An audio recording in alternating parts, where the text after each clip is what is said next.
اللہ اور اس کے رسول کی طرف سے آنے والے عذاب کا مقابلہ کریں۔ ہم کو چاہیے کہ ہم اللہ اور اس کے رسول سے محبت کرتے ہیں تو ہم کو اس کے محبت میں جو طریقہ انہوں نے بتلایا ہے اسی کے مطابق زندگی بسر کریں۔ اس کے بعد فرمایا وَعَشِيرَتُكُمْ، تمہارے کنبہ قبائل، تمہارے رشتہ دار اگر اللہ اور اس کے رسول سے زیادہ محبوب ہیں تو اللہ کی طرف سے آنے والے عذاب کا انتظار کرو۔ آج عذاب نہیں تو کیا ہے؟ 60 سال ہو گئے شادی نہیں ہو رہی ہے۔ کیوں بھائی؟ ہمارے قوم کی لڑکی نہیں مل رہی۔ لڑکیوں کو شکوہ کیا ہے؟ ہم کو اپنے پسند کا لڑکا نہیں مل رہا ہے۔ یہ اللہ کی طرف سے آنے والا عذاب ہی ہے، نہیں تو کیا ہے؟ اور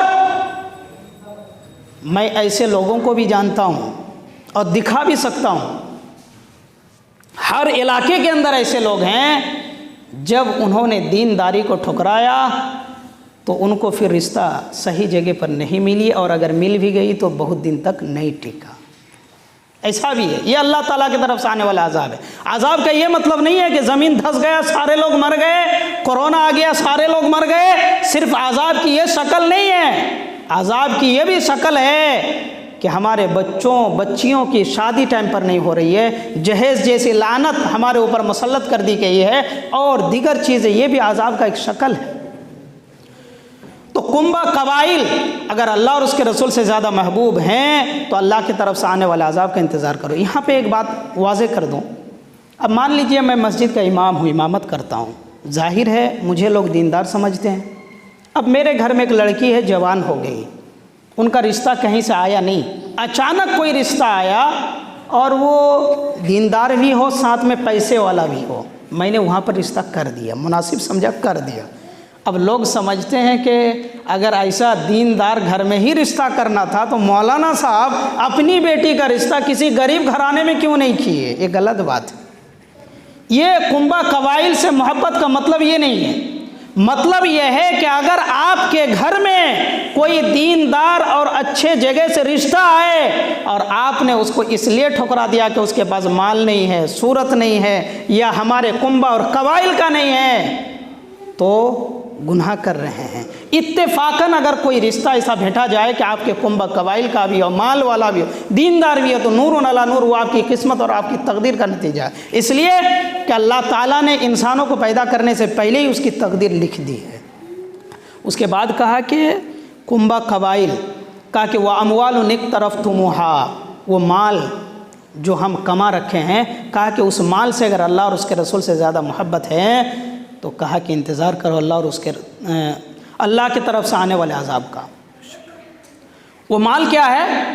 مال جو آپ کے پاس جمع ہے، اگر آپ کے پاس مال صاحب نصاب کو پہنچ چکا ہے تو اس کا زکوٰۃ نکالنا ہے۔ اگر آپ زکوٰۃ نہیں نکال رہے ہیں تو مال سے اللہ اور اس کے رسول سے زیادہ محبت کر رہے ہیں۔ اس کے بعد فرمایا کہ وَتِجَارَةٌ تَخْشَوْنَ كَسَادَهَا، اصل چیز یہ ہے، وہ بزنس، وہ تجارت، وہ جاب جس کے گھاٹا ہونے کا، جس کا نقصان کا تم کو ہمیشہ خطرہ ستاتے رہتی ہے۔ آج بھی بہت سارے لوگ مسلمان ہیں، وہ جمعہ کے دن بھی نماز کے لیے نہیں آئے۔ کیوں؟ مال کی محبت ہی ہے نا، بزنس اور تجارت کی محبت ہی ہے نا۔ یہی وجہ ہے کہ اللہ تعالیٰ نے جہاں پر جمعہ کی فضیلت کو بیان کیا ہے وہاں پر یہ کہا یا ایھا الذین آمنوا اذا نودی للصلاۃ من یوم الجمعہ، جب تم کو نماز جمعہ کے لیے پکارا جائے، نماز جمعہ کے لیے بلایا جائے، تو کہا کہ تم اللہ کے ذکر کی طرف دوڑ پڑو۔ وَذَرُوا الْبَيْعَ، خرید و فروخت، بزنس تجارت کو چھوڑ دو۔ ان کنتم تعلمون، اگر تم جانتے ہو۔ جاننے کا مطلب یہاں نماز جمعہ کی فضیلت ہے۔ اگر تم نماز جمعہ کی فضیلت کو جان گئے تو بزنس اور تجارت پھر تم کو اچھا نہیں لگے گا۔ آج ہم بزنس چھوڑ کر نماز کے لیے آ نہیں پا رہے، اس کا مطلب کیا ہے؟ ہم کو مال کی فضیلت تو معلوم ہے۔ 1 گھنٹہ میں نماز کے لیے وقت ضائع کروں گا، 1 گھنٹے میں 10,000 روپے کی ارننگ ہوگی، جس میں سے کم 2,000 تو مجھے بچنا ہی ہے۔ ہم نے اس فضیلت کو سمجھا ہے، لیکن نماز جمعہ کی فضیلت کو ہم نے نہیں سمجھا۔ یہی وجہ ہے کہ اللہ تعالیٰ نے فرمایا کہ اپنے خرید و فروخت کو چھوڑ دو اگر تم جانتے ہو۔ اس کے بعد فرمایا کہ فَتَرَبَّصُوا حَتَّى يَأْتِيَ اللَّهُ بِأَمْرِهِ، اگر تم ان 8 چیزوں سے، یہ جو 8 چیزیں گنائی گئی اس آیت کے اندر سورہ توبہ میں، کہا کہ ان سے اگر اللہ اور اس کے رسول سے زیادہ محبت کرتے ہو تو سمجھ جاؤ اللہ تعالیٰ کی طرف سے آنے والے عذاب کا انتظار کرو۔ واللہ لا یہدی القوم الظالمین، اور اللہ تعالیٰ ظالم قوم کو ہدایت نہیں دیتا۔ خلاصہ کلام یہ ہے کہ ہم کو اللہ تعالیٰ نے پیدا کیا، سب سے زیادہ محبت ہم کو اللہ تعالیٰ سے ہونی چاہیے، اور اللہ تعالیٰ کی محبت ہم اس وقت تک نہیں پا سکتے جب تک نبی صلی اللہ علیہ وسلم کی اتباع نہ کر لیں۔ اور نبی صلی اللہ علیہ وسلم سے اتباع کا مطلب آپ صلی اللہ علیہ وسلم کی سنت طریقے سے محبت، اور آپ صلی اللہ علیہ وسلم سے طریقے سے محبت کا مطلب یہ ہے کہ محنت کا مطلب وہ عمل ہم کو کرنا ہے جو اللہ کے رسول صلی اللہ علیہ وسلم نے بتایا ہے، اور ہم کو ان سے رک جانا ہے جس سے اللہ کے رسول نے منع کیا ہے، اس کے لیے چاہے ہم کو کتنی ہی محنت کیوں نہ کرنا پڑے، چاہے اپنے اولاد ہو، بیوی بال بچے ہوں، بھائی ہوں، کنبہ قبائل رشتہ دار ہوں، اور ہم سب کو آپس میں محبت کرنی چاہیے۔ تو آخر میں اللہ تعالیٰ سے دعا ہے کہ اللہ تعالیٰ ہم سب کو آپس میں میل جول اور محبت نصیب فرمائے۔ یا اللہ ہمارے گناہوں کو معاف کر دے، یا اللہ ہمارے نوجوانوں کو 5 وقتہ نمازی بنا دے، یا اللہ ہم سب کو 5 وقتہ نمازی بنا دے، یا اللہ ہم سب کو اللہ اور اس کے رسول سے محبت کرنے کی توفیق دے، یا اللہ ہم سب کے گناہوں کو معاف کر دے، یا اللہ ہم میں سے بہت سارے لوگ کل ہمارے ساتھ تھے آج نہیں ہیں، ان کے قبر میں کوئی عذاب ہو رہا تو ان کے قبر کے عذاب کو دور کر دے، یا اللہ ان کی مغفرت فرما دے، ان کے درجات کو بلند فرما، یا اللہ ہم میں سے بہت سارے لوگ مریض ہیں، یا اللہ اس کو شفاء کاملہ عاجلہ عطا فرما، یا اللہ ہم سب کی کمائی میں برکت عطا فرما، یا اللہ ہم سب کے لیے جنت الفردوس میں اعلیٰ سے اعلیٰ مقام تعمیر فرما۔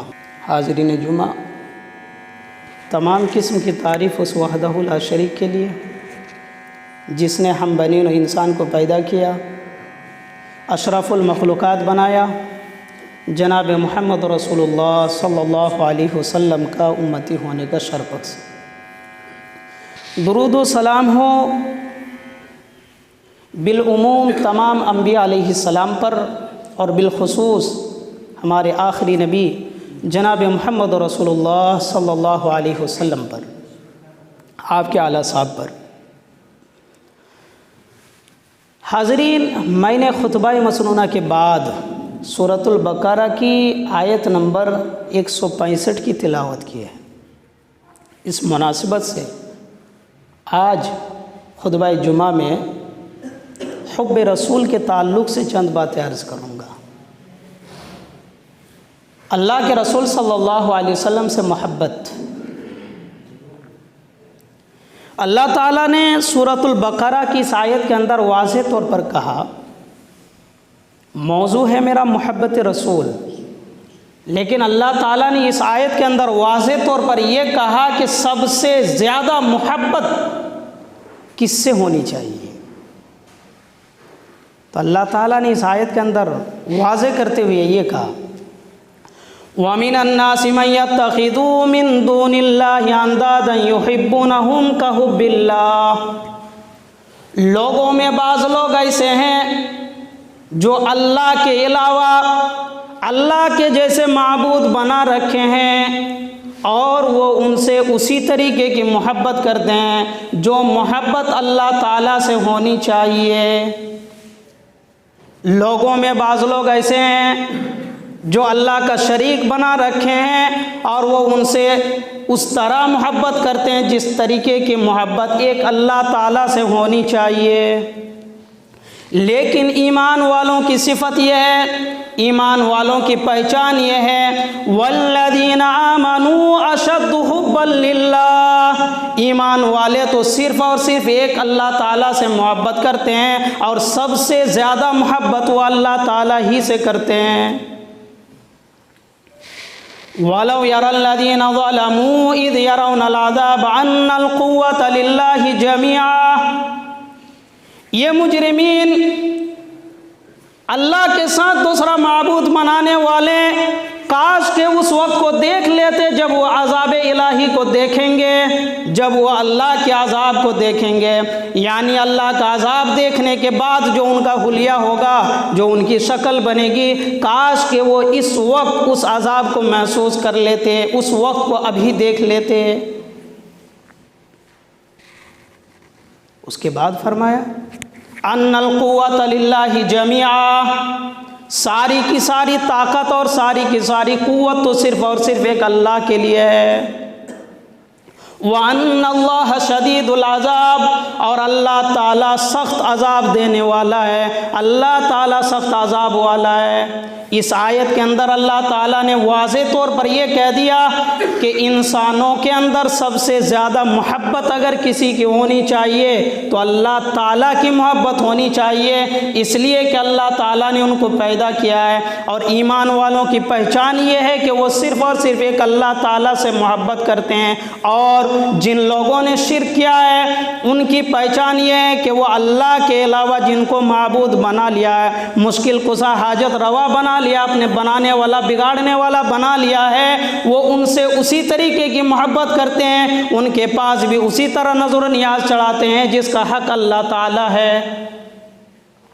اس کے بعد کہا ان القوۃ للہ جمیعا، طاقت تو اللہ تعالیٰ ہی کے لیے ہے۔ معلوم یہ ہوا کہ ایمان والے مایوس نہ ہو جائے، ایمان والے مایوس نہ ہو جائے، اس لیے کہ طاقت صرف اور صرف اللہ تعالیٰ کی ہے۔ اللہ جس کی چاہے بنا دے اور اللہ جس کی چاہے بگاڑ دے، کوئی پکڑنے والا نہیں ہے، طاقت اللہ تعالیٰ کی۔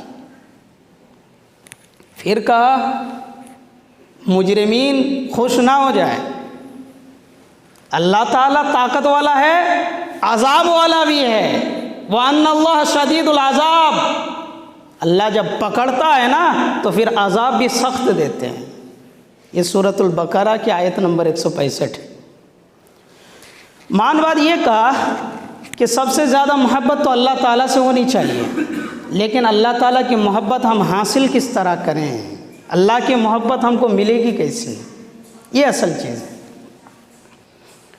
اللہ تعالیٰ نے قرآن مجید کی سورہ آل عمران آیت نمبر 31 میں فرمایا قُلْ إِن كُنتُمْ تُحِبُّونَ اللَّهَ فَاتَّبِعُونِي يُحْبِبْكُمُ اللَّهُ، اگر تم اللہ تعالیٰ کی محبت حاصل کرنا چاہتے ہو، اگر تم اللہ تعالیٰ کی رضامندی حاصل کرنا چاہتے ہو، اگر تم اللہ تعالیٰ کی خوشنودی حاصل کرنا چاہتے ہو، اگر تم اللہ تعالیٰ کی توجہ حاصل کرنا چاہتے ہو، فَاتَّبِعُونِی، تم محمد رسول اللہ صلی اللہ علیہ وسلم کی اتباع کرو۔ جب اتباع کریں گے تو رزلٹ کیا نکلے گا؟ یحببکم اللہ، اللہ بھی تم سے محبت کرے گا، اللہ تعالیٰ تم سے راضی ہو جائے گا۔ یحببکم اللہ، اللہ تعالیٰ بھی تم سے محبت کرے گا۔ ویغفر لکم ذنوبکم، اور اللہ تعالیٰ تمہارے گناہوں کو، تمہارے کرتوتوں کو معاف کر دے گا۔ واللہ غفور الرحیم، اور اللہ تعالیٰ معاف کرنے والا، درگزر کرنے والا اور رحم کرنے والا ہے۔ دیکھیے اگر رحم نہ ہو معاف نہیں کر سکتا آدمی، رحم کا ہونا بہت ضروری ہے، معاف کرنے کے لیے رحم کا ہونا ضروری ہے۔ مثال، چھوٹی سی مثال دیتا ہوں، قرآنی مثال ہے۔ حضرت یوسف علیہ السلام ہیں، ان کے بھائیوں نے کیا کیا؟ باپ سے تو پھسلا کے لے گئے، لے جانے کے بعد انہوں نے پلاننگ تدبیر کی اور ان کو کنویں میں ڈال دیا۔ جب واپس ریٹرن آئے تو باپ کے پاس سینہ تان کے آ کے یہ نہیں کہہ دیا ابو آپ کے بیٹے کو لے تو گئے تھے لیکن بھیڑیا کھا گیا، نہیں۔ قرآن کریم اس کا نقشہ کس طرح کھینچا، وہ رات کے اندھیرے میں آئے اور روتے ہوئے آئے، روتے ہوئے آئے۔ اب روتے ہوئے حلیہ پہلے ہی سے بگاڑے ہوئے ہیں، آ کر کہہ رہے ہیں کہ ابو کیا بات ہے؟ تو کہا کہ یوسف علیہ السلام کو جو ہم لے گئے تھے نا، ان کو بھیڑیا لے گئے، کھا گئے ہیں۔ اب دیکھیے آدمی کا جو ایکسپریشن ہوتا ہے نا، اس کو دیکھ کر سامنے والے کو رحم آ جاتی ہے، اس لیے کہ پہلے ہی سے رو رہا ہے۔ جب سامنے والا پہلے ہی سے رو رہا ہے تو سامنے والے کے دل میں رحم آ جاتی ہے۔ کیوں؟ اس لیے کہ یہ جو صدمہ پہنچا ہے یہ صرف مجھے اکیلے نہیں پہنچا ہے، یہ پہلے ہی سے صدمے میں ہے۔ تو کہا کہ رحم اگر نہ ہو تو انسان معاف نہیں کر سکتا۔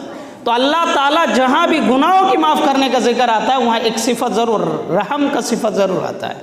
کہا کہ اللہ تعالیٰ گناہوں کو معاف کرے گا اور اللہ تعالیٰ معاف کرنے والا بھی اور رحم کرنے والا بھی ہے۔ ایک مثال اور لے سکتے ہیں کہ ایک آدمی سے اگر آپ کی لڑائی ہو جائے اور سماج کے 5 لوگ مل کے آپ کو کہے کہ معاف کر دو بھائی، لوگوں کے کہنے پر معاف تو کر دیں گے لیکن دل میں رحم نہ آئے تو دل سے اپنا نہیں سکتے ہیں۔ تو معلوم یہ ہوا کہ معاف کرنے کے لیے رحم کا جذبہ کا ہونا بہت ضروری ہے۔ آئیے کہ اللہ تعالیٰ کی خوشنودی اور محبت کو حاصل کرنے کا طریقہ محمد رسول اللہ صلی اللہ علیہ وسلم کی اتباع ہے۔ اور نبی کی اتباع کہتے کس کو ہیں؟ سوال یہ ہے کہ نبی کی اتباع پھر کہتے کس کو ہیں؟ نبی کی اتباع حضرت انس رضی اللہ عنہ کہتے ہیں، عن انس رضی اللہ عنہ قال لی رسول اللہ صلی اللہ علیہ وسلم من احیا سنتی فقد احبنی ومن احبنی کان معی فی الجنہ، رواه ترمذی، حدیث نمبر 2678۔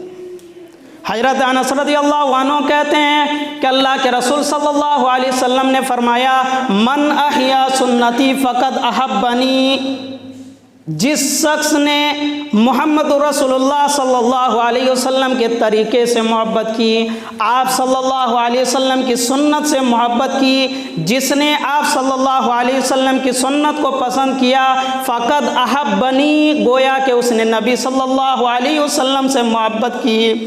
اور جو شخص اللہ کے رسول صلی اللہ علیہ وسلم سے محبت کرے گا، ومن احبنی کان معی فی الجنہ، تو وہ شخص قیامت کے دن اللہ کے رسول صلی اللہ علیہ وسلم کے ساتھ جنت میں ہوگا، یعنی وہ اللہ کے رسول کے ساتھ جنت میں رہے گا۔ تو معلوم یہ ہوا کہ اللہ کے رسول صلی اللہ علیہ وسلم سے محبت کا مطلب یہ ہے کہ آپ صلی اللہ علیہ وسلم کی سنت سے محبت کی جائے، آپ صلی اللہ علیہ وسلم کے طریقے سے محبت کی جائے، آپ صلی اللہ علیہ وسلم نے جن چیزوں کا حکم دیا ہے ان کو بجا لایا جائے، اور جن چیزوں سے منع کیا ہے ان سے بالکل رک جایا۔ اللہ کے رسول صلی اللہ علیہ وسلم کے منع کردہ چیزوں سے بالکل رک جانے کا نام آپ صلی اللہ علیہ وسلم سے محبت ہے۔ اور جب ہم نے اطاعت کر لیا، اللہ کے رسول کو اپنا لیا، تو کان معی فی الجنہ، ہمارا ٹھکانہ کہاں ہے؟ اللہ کے رسول کے ساتھ جنت میں ہے۔ محبت کے کچھ اوصاف بھی ہیں۔ اوصاف کیا ہیں؟ عن انس رضی اللہ عنہ قال النبی صلی اللہ علیہ وسلم لا یؤمن احدکم حتی اکون احب الیہ من والدہ وولدہ والناس اجمعین۔ حضرت انس رضی اللہ عنہ کہتے ہیں کہ اللہ کے رسول صلی اللہ علیہ وسلم نے فرمایا کہ تم میں سے کوئی شخص اس وقت تک مومن نہیں ہو سکتا جب تک کہ اس کے نظر میں محمد رسول اللہ، ان کے باپ، ان کے بیٹے اور تمام لوگوں سے زیادہ محبوب نہ ہو جائیں۔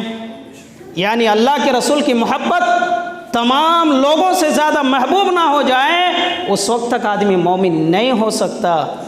بخاری کی حدیث نمبر 15۔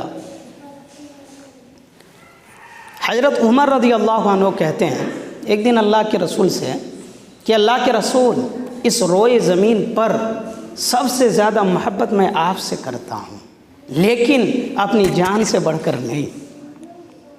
اللہ کے رسول نے کہا کہ عمر، تم مومن نہیں ہو سکتے یہاں تک کہ میں تمہارے نفس سے بھی زیادہ محبوب ہو جاؤں۔ حضرت عمر فاروق رضی اللہ عنہ برجستہ بولے، یا اللہ کے رسول، اب آپ میری جان سے بھی زیادہ محبوب ہیں۔ اللہ کے رسول نے کہا کہ اب تم مکمل مومن ہوئے۔ تو اللہ کے رسول سے محبت کا مطلب اللہ کے رسول صلی اللہ علیہ وسلم کو ہم اتنا محبوب ہو جائیں کہ آپ صلی اللہ علیہ وسلم کو ہم اپنی جان سے بھی زیادہ محبت کریں۔ یعنی اب جان سے محبت کا مطلب کیا ہوتا ہے کہ جہاں جان دے کر اللہ کے رسول کی عزت بچائی جا سکتی ہے، سنت بچائی جا سکتی ہے، وہاں پر اپنا جان بھی دینا ہے، لیکن اللہ کے رسول صلی اللہ علیہ وسلم کی عزت پر، آپ کی لائی ہوئی شریعت پر کوئی آنچ آنے نہیں دینا ہے۔ یہ مطلب ہے اللہ کے رسول سے سنت، اللہ کے رسول کی سنت سے محبت کا۔ اب آئیے، کیا اللہ کے رسول صلی اللہ علیہ وسلم کا محبت کا یہ معیار ہو سکتا ہے کہ ہم اللہ کے رسول کے محبت میں کچھ ایسے کام بھی کر جائیں جس کا حکم اللہ کے رسول نے نہیں دیا، یا اللہ کے رسول نے بتایا ہے لیکن ہم اس کو تھوڑا چینج کر دیں؟ ایسا کیا جا سکتا ہے؟ نہیں۔ دلیل ان عائشہ رضی اللہ تعالی عنہ قال ان عائشہ رضی اللہ عنہ قالت قال رسول اللہ صلی اللہ علیہ وسلم، کہ حضرت عائشہ رضی اللہ عنہ کہتی ہے کہ اللہ کے رسول صلی اللہ علیہ وسلم نے فرمایا من احدث فی امرنا ھذا ما لیس فیہ فہو رد۔ کہتے ہیں کہ اللہ کے رسول صلی اللہ علیہ وسلم نے ارشاد فرمایا جس شخص نے ہمارے حکم میں کوئی ایسی چیز کا ایجاد کیا جس کا حکم اللہ کے رسول نے نہیں دیا ہے، فہو رد، وہ مردود ہے، وہ ایکسیپٹڈ نہیں ہے، وہ قابل قبول نہیں ہے۔ یہ بخاری شریف کی حدیث نمبر 2697۔ ام عائشہ رضی اللہ عنہ کہتی ہیں کہ اللہ کے رسول صلی اللہ علیہ وسلم نے فرمایا کہ اگر کوئی شخص ہمارے دین کے اندر کوئی نئی چیز کا ایجاد کرے جس کا ذکر محمد رسول اللہ صلی اللہ علیہ وسلم نے نہیں کیا ہے، کہا کہ وہ کام مردود ہیں، وہ کام قابل قبول نہیں ہے۔ ایک اور چیز یہ ہوتی ہے کہ ہم نے کوئی نئی چیز کا ایجاد نہیں کیا لیکن اللہ کے رسول نے جو چیزیں بتائی اس میں کچھ اضافہ کر لیا، ایکسٹرا ڈال لیا۔ جیسے اللہ کے رسول نے ایک دعا سکھلائی کہ جب مؤذن اذان کہے تو اس کے بعد ایک دعا پڑھنا، کیا؟ اللہم رب ھذی الدعوۃ التامہ والصلاۃ القائمہ آت محمدا الوسیلۃ والفضیلہ۔ اب یہاں پہ کوئی شخص یہ کہہ دے والدرجۃ الواسعہ، دیکھیے یہ بھی محبت ہی ہے۔ دعا ہم یہ کر رہے ہیں کہ یا اللہ تو اپنے نبی کو مقام محمود دے جس کا تو نے وعدہ کیا ہے۔ سامنے والا محبت میں یہ کہہ رہا ہے کہ صرف مقام محمود نہ دے بلکہ اس کو وسیع کر دے، بہت بڑا کر دے، تو گویا کہ بھی محبت ہی ہے۔ جو اللہ کے رسول کو جو گھر اور جو ٹھکانہ ملے وہ وسیع ہو، بہت بڑا ہو۔ کہا کہ یہ اگر کوئی شخص محبت میں کرتا ہے تو اس کی کوئی حیثیت ہے؟ کہا کہ حیثیت کیا ہے؟ حضرت برا بن عازب رضی اللہ عنہ کہتے ہیں کہ اللہ کے رسول صلی اللہ علیہ وسلم نے ایک دعا سکھلائی اور کہا کہ برا اگر تو اس دعا کو رات کے وقت جیسے نماز کے لیے وضو کی جاتی ہے وضو کر لے اور بستر پہ داہنے کروٹ لیٹ جا، اس کے بعد اس دعا کو پڑھو گے، اگر اس رات تمہاری موت ہو جاتی ہے تو فطرت کی موت ہوگی، یعنی کامل مومن ہو کر مرو گے۔ صحابہ کتنے حریص ہوتے تھے بتانے کی ضرورت تو نہیں ہے۔ حضرت برا کہتے ہیں کہ میں نے وہ دعا رٹ کر یاد کر لی، اب آئے اللہ کے رسول کے پاس ریویژن کے لیے۔ دیکھیے یہ چیز ہمارے اندر نہیں ہے۔